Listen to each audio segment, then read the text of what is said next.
What if humans invented a time machine? Time. It is the ever-present, invisible force that shapes everything we know. It governs the rise and fall of empires, the bloom and decay of flowers, the ticking of our hearts and the flickering of stars. And yet, for all its power, time remains one of the greatest mysteries of our universe. We live within it, utterly subject to its flow, but we do not understand it. We try to measure it, to tame it, to stretch its seconds or make its hours count. But what if we could do more? What if one day humanity crossed the final barrier, not the speed of sound, not even the speed of light, but the very speed of time itself? What if humans invented a time machine? Such a question has haunted philosophers, physicists, and dreamers alike for millennia. Ancient myths from cultures around the world echo with stories of time manipulation. In Hindu mythology, King Kakudmi travels to visit Brahma and returns to find that thousands of years have passed. Japanese folktales speak of Urashima Taro, a fisherman who spends a few days under the sea only to find centuries gone by when he returns. Celtic legends whisper of fairy circles where time passes differently inside than outside. These stories aren't just entertainment.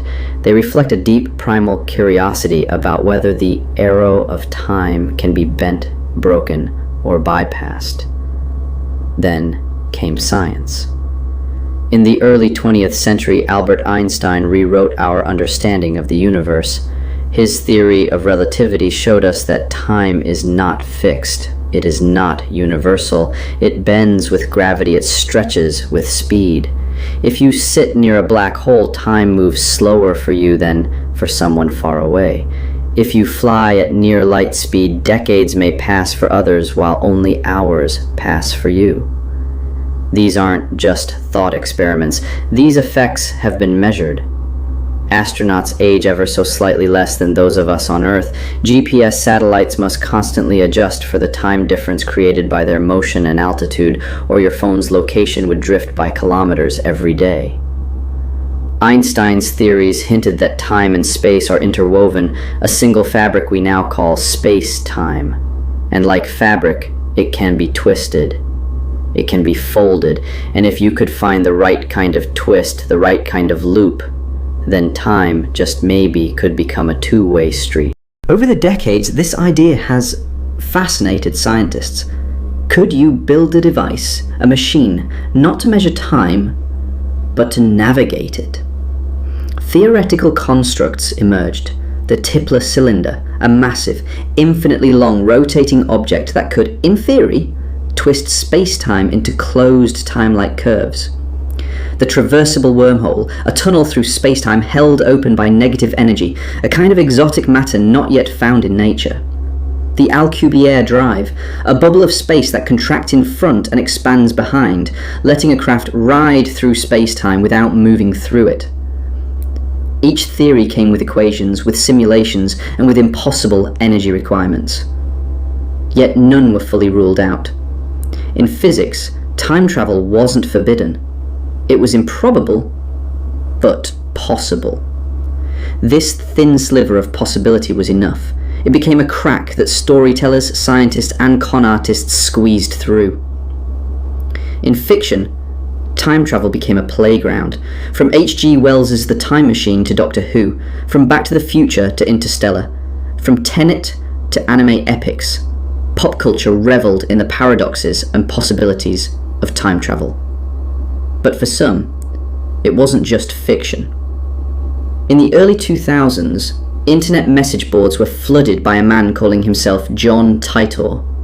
He claimed to be a soldier from a dystopian future, 2036, sent back to retrieve an IBM computer from the 1970s that could fix a problem in his timeline. He posted blueprints, descriptions of his time machine, and chilling predictions about civil war and nuclear disaster. Though he vanished, and many dismissed him as a hoax, Titor left a lasting impression. People didn't just want to believe him, they needed to. Because the dream of changing the past, of seeing the future, is not just about science. It's about regret, about hope, about the eternal human desire for control. So let's say it happens. Somewhere, somehow, a group of brilliant minds cracks the code. Maybe it's a lab funded by governments. Maybe it's a rogue startup hiding in the shadows of Silicon Valley. Maybe it's a global collaboration between physicists, engineers, and AI. They discover how to manipulate space-time. They harness energy levels beyond anything we've seen. They construct a stable wormhole, or a quantum field bubble, or an array of micro-singularities held in magnetic suspension. Whatever the method, they do the impossible. They send something, information, a particle, a sensor, backwards. Then a living organism. Then, perhaps, a human being. And it works. The first time traveler returns. They are dazed, overwhelmed, but alive. The moment is recorded. The footage leaks. It spreads. And within hours, the world changes forever. Panic grips governments. Militaries mobilize. Every intelligence agency scrambles to seize or suppress the technology. Religious leaders argue over divine implications. Corporations rush to monetize it. Conspiracy theories explode. Riots erupt. Stock markets crash and rebound in minutes. Because the future is no longer unknown, and the past is no longer safe. What follows is a cascade of chaos. Every nation wants a time machine. Every corporation wants exclusive access. The first uses are simple: sending messages, stock tips, disaster warnings. But soon people want more. They want to go, to fix, to undo, to control. A scientist travels back to stop a deadly virus. A general tries to prevent a war. A billionaire seeks to erase a scandal. A grieving parent attempts to save a child. Each action ripples through the timeline, but every correction creates a new problem. Every change echoes. And then come the paradoxes. The classic grandfather paradox, the bootstrap paradox, the predestination loop. A traveler prevents the invention of the time machine, thereby erasing their own ability to travel. Another brings back technology from the future, technology that was never invented in their own timeline but now exists. Cause and effect begin to blur, histories begin to fracture. Scientists propose the multiverse theory to cope. Every time someone alters the past, a new branch splits off. An alternate timeline. Infinite Earths. Infinite versions of you. One where you're rich. One where you're dead. One where your parents never met. The emotional toll becomes unbearable. People begin to question who they are. Which version is the real one? Is there a true timeline at all? Meanwhile, time tourism becomes the next gold rush. Companies offer vacations to the 1960s, the Jurassic era, ancient Rome. Historical events become spectacles, but even observation causes change. Someone leaves behind a virus. Someone steps on the wrong insect. Someone says the wrong word to the wrong person. And history, our history, splinters. It's not just physics that suffers. Morality unravels. Would you kill baby Hitler? Would you save Socrates? Would you try to warn humanity about 9/11 or Hiroshima or climate change, knowing that you might be arrested, killed, or simply ignored? If you had power over time, would you use it for good or for yourself? Even the definition of truth dissolves. What does it mean to study history when it can change? How do we define justice when crimes can be erased? If you can fix your mistakes before they happen, is accountability even possible? Religions fracture. Some see time travel as divine, proof of predestination. Others see it as heresy, a challenge to God's design. Culturally, things begin to break down and people no longer value the present. Why build a future when someone else might erase it? Why mourn when you might be able to bring the dead back?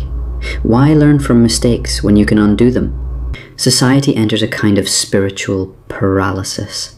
On a personal level, time travel becomes addictive.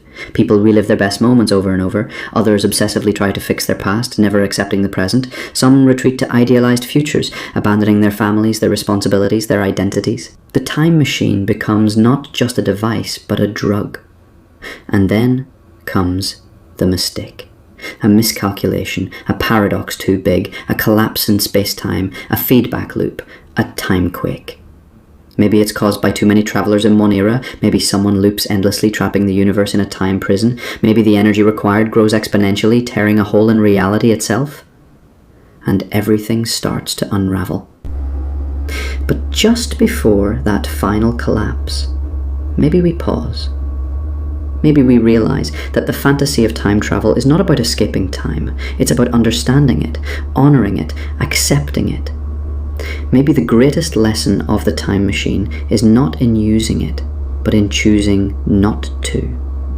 To let go of regret, to live in the now, to forgive the past and shape the future through our actions today.